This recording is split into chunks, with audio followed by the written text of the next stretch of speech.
देशात E20 इंधनाची चर्चा सुरू असतानाच साखरेची टंचाई आणि भाववाढीचा प्रश्न समोर आलाय।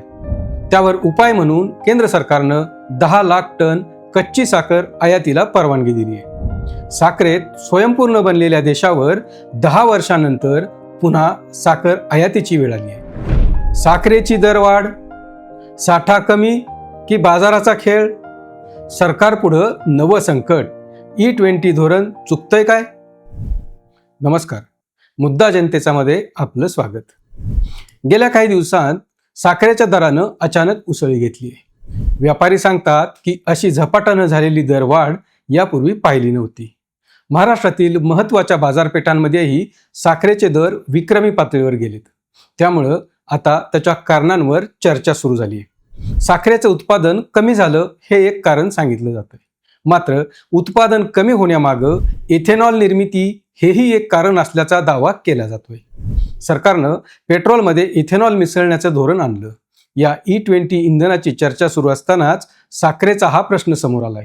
साखर कारखान्यांना इथेनॉलमधून जादा उत्पन्न मिळतं, त्यामुळं ऊसाच्या रसापासून साखरेऐवजी इथेनॉल निर्मितीवर भर दिला जातोय। गेल्या हंगामात सुमारे 30 लाख टन साखर इथेनॉलकडे वळवली गेल्याचा अंदाज आहे। त्यामुळं साखर उत्पादनात घट झाल्याचा दावा आहे। साखरेची टंचाई निर्माण झाल्यानं भाववाढ झाली। ऐन सणासुदीच्या दिवसात साखर महागली आहे। लवकरच किरकोळ विक्रीत साखरेचा भाव 70 रुपये किलोपर्यंत जाईल असा अंदाज आहे। साखर महागल्यानं त्यापासून तयार होणारे मिठाई आणि अन्य पदार्थही महागणार आहेत। एकीकडं पेट्रोलमध्ये इथेनॉल मिसळल्याचा दिलासा आणि दुसरीकडं साखरेच्या वाढत्या दराचा भार, अशी सध्या स्थिती उपाहत आहे। त्यामुळं आता सरकारही कामाला लागले। केंद्र सरकारनं 10 लाख टन कच्ची साखर आयात करण्याची परवानगी दिली आहे। ही कच्ची साखर कारखान्यांना पुरवली जाईल। त्यापासून तयार झालेली साखर बाजारात येईल। पुढील महिनाभरात अशी साखर उपलब्ध होऊ शकते। भारतात निर्माण झालेल्या परिस्थितीचा फायदा उठवण्याचा प्रयत्न पाकिस्तानचा दिसतोय। यामुळं पाकिस्तानमधील साखर उत्पादकांनी भारतात साखर निर्यात करण्याची तयारी दर्शवली। अर्थात भारताकडून अशी परवानगी दिली जाण्याची शक्यता नाही। पण मग आपल्याकडे ही स्थिती का निर्माण झाली असा प्रश्न आहेच। 2025-26च्या साखर हंगामाच्या सुरुवातीला देशाकडे सुमारे 50 लाख टन साठा शिल्लक होता। या हंगामातील उत्पादन सुमारे 279 लाख टन राहण्याचा अंदाज होता। देशांतर्गत साखरेचा वापर सुमारे 280 लाख टन मानला जातो। त्यामुळं कागदावर देशात साखरेची कमतरता दिसत नव्हती। मात्र हंगाम जसजसा पुढे गेला तसतसे चित्र बदलले। ऊसाचं उत्पादन आणि साखरेचंही उत्पादन अपेक्षितकं राहिलं नाही। अनेक कारखाने नेहमीपेक्षा लवकर बंद झाले। मार्च अखेर 541 पैकी 467 साखर कारखाने बंद झाले होते। महाराष्ट्र आणि कर्नाटकातील कारखान्यांवरही याचा परिणाम झाला। त्यामुळं बाजारात साखरेची टंचाई झाली। त्यातून दरवाढ सुरू झाली। प्रमुख बाजारात घाऊक दर सुमारे 5350 रुपये प्रति क्विंटल पर्यंत पोहोचला। त्यामुळं किरकोळ विक्रीचे दरही वाढत गेले। ऐन सणाच्या काळात ही स्थिती निर्माण झाली। गणेशोत्सव, नवरात्र, दसरा, दिवाळी, त्यानंतर लग्नसराई येते। या काळात साखरेची मागणी वाढते। शिवाय मिठाई, बेकरी, शीतपेय, खाद्यपदार्थ आणि इतर प्रक्रिया उद्योगांमध्येही साखरेला मागणी असते। याच परिस्थितीत साठेबाजी आणि दरवाढीच्या मानसिकतेला खतपाणी मिळतं। त्यामुळं केंद्र सरकारनं साखर व्यापाऱ्यांवर साठवणुकीची मर्यादा लागू केली। इथं आणखी एक गोष्ट अशी की व्यापारी आणि साखर कारखानदार एकमेकांकडे बोट दाखवत आहेत। व्यापाऱ्यांचं म्हणणं आहे की साखर विक्रीचा पुरेसा कोटा खुला केला जात नाही, त्यामुळं साखरेची टंचाई आहे। शिवाय दरवाढीचा फायदा साखर कारखानदार घेत आहेत। त्यावर साखर कारखानदारांचं उत्तर असं आहे की कारखान्यांकडील बहुतांश साखर आधीच विकली गेली आहे। त्यामुळं वाढीव दरानं विकण्यासाठी आता फारशी साखर उरलेली नाही। तर दुसरीकडं यावरून आता इथेनॉलचा मुद्दाही चर्चेत आलाय। ऊसापासून साखर तयार करण्याऐवजी काही प्रमाणात ऊस इथेनॉल निर्मितीसाठी वापरला जातो। देशात पेट्रोलमध्ये 20% इथेनॉल मिश्रणाचं धोरण आणलंय।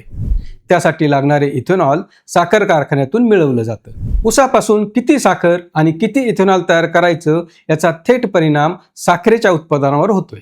त्यामुळं सरकार आता याचे नेमकं धोरण ठरवण्याचा विचार करीत आहे, कारण यात संतुलन आवश्यक आहे। इथेनॉलमुळे शेतकऱ्यांना आणि साखर कारखान्यांना पर्यायी बाजार मिळतो. पेट्रोलियम आयातीवरील अवलंबित्व कमी करण्याच्या दृष्टीनं इथेनॉल महत्त्वाचं आहेच. मात्र त्यातून साखर विरुद्ध इथेनॉल असा संघर्ष उभा करून प्रश्न सुटणार नाही. दोन्हींचं संतुलित नियोजन करावं लागेल. महाराष्ट्र हा देशातील प्रमुख ऊस आणि साखर उत्पादक राज्यांपैकी एक आहे. केंद्र सरकारच्या आकडेवारीनुसार महाराष्ट्रातील ऊसाचं उत्पादन 2024-25 मध्ये 1000 लाख टन होतं. 2025-26 मध्ये ते 1316 लाख टनांवर गेलं. म्हणजेच ऊस उत्पादन वाढलं म्हणून साखर बाजारात आपोआप स्वस्त होईल असं नाही. ऊसाचं उत्पादन, साखरेचा उतारा, इथेनॉलकडे वळणारा ऊस, कारखान्यांची कार्यक्षमता, शिल्लक साठा, वाहतूक आणि बाजारपेठेतील विक्रीचं वेळापत्रक या सर्व गोष्टी महत्त्वाच्या आहेत. म्हणूनच केवळ ऊस भरपूर आहे मग साखर महाग का असं म्हणता येणार नाही. साखरेचं संपूर्ण अर्थकारण समजून घ्यावं लागतं. सरकारनं पहिल्यांदा साठेबाजीवर नियंत्रण आणण्याचा प्रयत्न केला. ऑगस्टपासून साखर व्यापाऱ्यांवर स्टॉक लिमिट लागू करण्यात आलं. त्यानंतर वाढत्या दरांच्या पार्श्वभूमीवर आणखी कठोर पाऊल उचलण्यात आलं. आता सरकारनं 10 लाख टन कच्ची साखर शुल्कमुक्त आयात करण्याची परवानगी दिली आहे. ही आयात 31 ऑक्टोबरपर्यंत करण्याची परवानगी आहे. जवळपास दशकभरानंतर भारतानं साखर आयातीचा मार्ग स्वीकारलाय. त्यामुळं बाजारात अतिरिक्त साखर येईल. आयात केलेली कच्ची साखर देशात प्रक्रिया करून बाजारात उपलब्ध झाली तर तातडीचा पुरवठा वाढण्यास मदत होऊ शकते. पण प्रश्न एवढ्यावर सुटणार नाही. असे प्रकार यापुढे सुरूच राहण्याची शक्यता नाकारता येत नाही. त्यासाठी दीर्घकालीन उपाय हाती घ्यावे लागतील. सरकारला साखरेचं रिअल टाइम स्टॉक मॉनिटरिंग करावं लागेल. कारण कागदावर साठा उपलब्ध असणं आणि प्रत्यक्ष बाजारात साखर उपलब्ध असणं यात फरक असतो. यामध्ये शेतकऱ्यांचा विचारही तितकाच महत्त्वाचा आहे. साखर महाग झाली म्हणून त्याचा संपूर्ण फायदा शेतकऱ्याला मिळतोच असं नाही. ऊस उत्पादकाला मिळणारा दर, कारखान्याची आर्थिक स्थिती आणि इतर काही घटकांचा यामध्ये समावेश असतो. 2026-27 साखर हंगामासाठी सरकारनं ऊसाचा FRP 365 रुपये प्रति क्विंटल निश्चित केलाय. म्हणून साखरेच्या बाजारभावाचं नियमन करताना शेतकऱ्यांचा उत्पादन खर्च आणि कारखान्यांची आर्थिक व्यवहार्यता लक्षात घ्यावी लागते. आज साखरेचे दर वाढले आहेत, उद्या दर कमी झाले तर प्रश्न संपला असं समजू नये. कारण हवामान बदलाचा ऊस उत्पादनावर वाढता परिणाम होत आहे. 2026 मध्ये पावसाचं प्रमाण अनेक भागात अनियमित राहिलं. महाराष्ट्र आणि कर्नाटक सारख्या प्रमुख ऊस उत्पादक राज्यांमध्ये पावसाची चिंता व्यक्त केली आहे. हवामान, ऊस क्षेत्र, पाण्याची उपलब्धता आणि इथेनॉलचे धोरण यावर अंतिम चित्र अवलंबून राहणार आहे.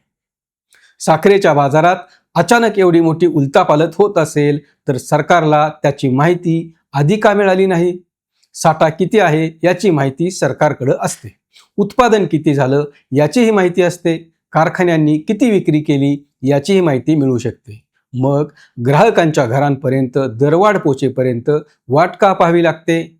महागाई वाढल्यानंतर उपाय करण्यापेक्षा महागाई वाढण्याची कारणं आधीच ओळखणं आवश्यक आहे. सरकारनं आता आयात करण्याचा निर्णय घेतला आहे. साठा मर्यादा लागू केली आहे. पण त्यासोबत बाजारातील प्रत्येक टप्प्यावर कठोर तपासणी झाली पाहिजे. साठेबाजी असेल तर कारवाई झाली पाहिजे. कृत्रिम टंचाई निर्माण केली जात असेल तर ती मोडून काढली पाहिजे. साखर शेतकऱ्यांशी जोडलेली आहे. साखर कारखान्यांशी जोडलेली आहे. इथेनॉलच्या धोरणाशी जोडलेली आहे. ऊर्जा सुरक्षेशी जोडलेली आहे. आणि सर्वात महत्त्वाचे म्हणजे ती सामान्य माणसाच्या स्वयंपाकघराशी जोडलेली आहे. आज साखर आयात करून बाजार शांत होईल. उद्या साठा मर्यादा काढून टाकावी लागेल.